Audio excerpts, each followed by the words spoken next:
ترکی میں امریکی میرینز پر حملہ سنگین معاملہ ہے، وائٹ ہاؤس کا بیان۔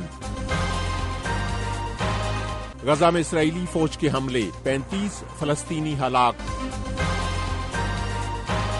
انگلش چینل میں کشتی ڈوبنے سے 12 تارکین وطن ہلاک۔ وائس آف امریکہ واشنگٹن سے اہم خبروں کے ساتھ محمد جلیل۔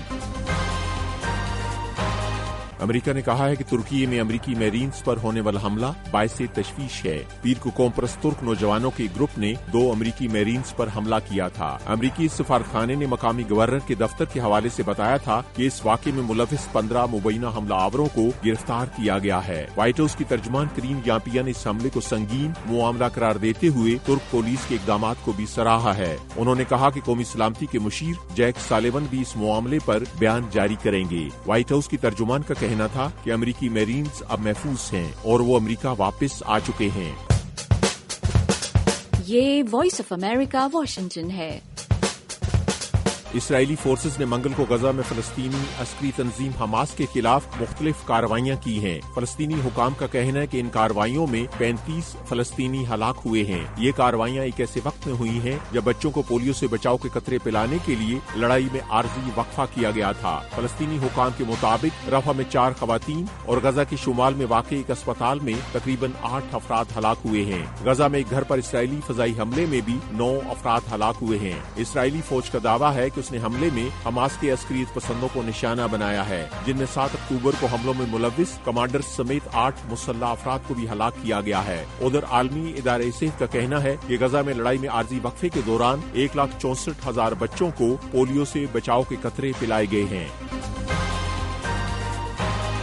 امریکی محکمہ انصاف نے منگل کو حماس کے رہنما یحییٰ سنوار اور دیگر عسکریت پسندوں کے خلاف 7 اکتوبر 2023 کو اسرائیل پر ہونے والے حملے میں مبینہ طور پر ملوث ہونے کی بنا پر فوجداری الزامات کے تحت مقدمہ چلانے کا اعلان کیا ہے۔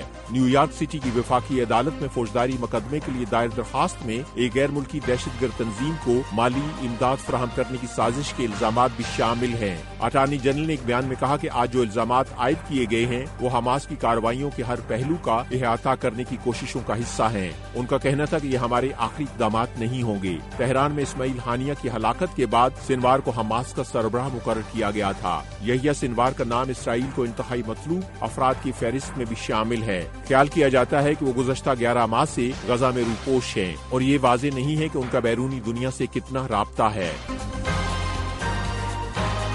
وائٹ ہاؤس کا کہنا ہے کہ وہ مصر اور قطر کے ساتھ مل کر غزہ میں جنگ بندی اور یرغمالیوں کی واپسی کے معاہدے کی ایک نئی تجویز تیار کر رہا ہے تاکہ اسرائیل اور حماس کے درمیان غزہ میں تقریباً 11 ماہ سے جاری جنگ کے خاتمے کے لیے سمجھوتوں کی کوششیں کی جا سکیں۔ وائٹ ہاؤس کی قومی سلامتی کے ترجمان جان کربی نے کہا کہ حماس کی طرف سے ایک امریکی شہری سمیت 6 یرغمالیوں کی ہلاکت مذاکرات میں عجلت کا تقاضا کرتی ہے۔ ان کے بقول ہم ایک تجویز پر کام کر رہے ہیں جو باقی ماندہ یرغمالیوں کی رہائی کو یقینی بنائے گی اور اس میں غزہ کے لوگوں کے لیے بڑے پیمانے پر ریلیف بھی شامل ہوگا۔ اس تجویز کے نتیجے میں لڑائی رک جائے گی۔ واضح رہے کہ اسرائیل حماس جنگ کا آغاز 7 اکتوبر کو حماس کے اسرائیل پر دہشت گرد حملے کے بعد ہوا تھا جس میں 1200 لوگ مارے گئے تھے۔ اسرائیل کی جوابی کارروائیوں میں حماس کے زیر انتظام غزہ کے محکمہ صحت کے مطابق اب تک 40,000 سے زائد فلسطینی ہلاک ہو چکے ہیں۔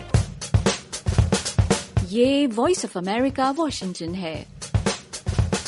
برطانیہ اور فرانس کے درمیان واقع سمندری راستے انگلش چینل میں ایک کشتی ڈوبنے سے کم از کم 12 افراد ہلاک ہو گئے ہیں۔ فرانس کے وزیر داخلہ کا کہنا ہے کہ یہ تمام افراد افریقی تارکین وطن تھے جو برطانیہ جانے کی کوشش کر رہے تھے۔ انہوں نے کہا کہ 2 افراد لاپتہ بھی ہوئے ہیں جن کی تلاش جاری ہے۔ ایک فرانسیسی عہدیدار نے میڈیا کو بتایا کہ ہلاک ہونے والوں میں بچے بھی شامل ہیں۔ انگلش چینل کے راستے سے اکثر غیر قانونی تارکین وطن برطانیہ پہنچنے کی کوشش کرتے ہیں، اگرچہ فرانس اور برطانیہ دونوں غیر ملکی تارکین وطن کی آمد کو روکنے کے لیے کوشاں ہیں، لیکن برطانیہ کے اعداد و شمار کے مطابق گزشتہ 7 روز میں 2000 سے زائد افراد چھوٹی کشتیوں کے ذریعے برطانیہ پہنچے ہیں۔